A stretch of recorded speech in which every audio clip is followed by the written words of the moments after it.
How can we equip ourselves to respond to global crisis?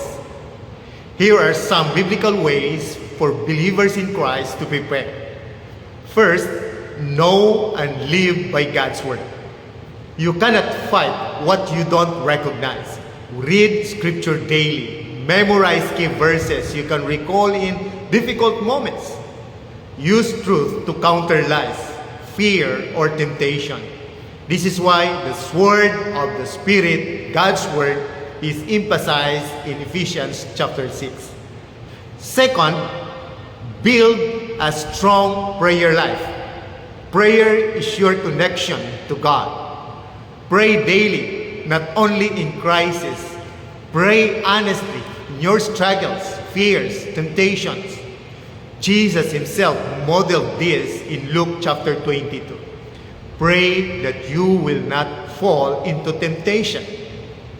Third, stand firm. Don't panic. Spiritual warfare is not about fear. It's about stability. Stay calm and rooted in faith. Don't obsess over evil.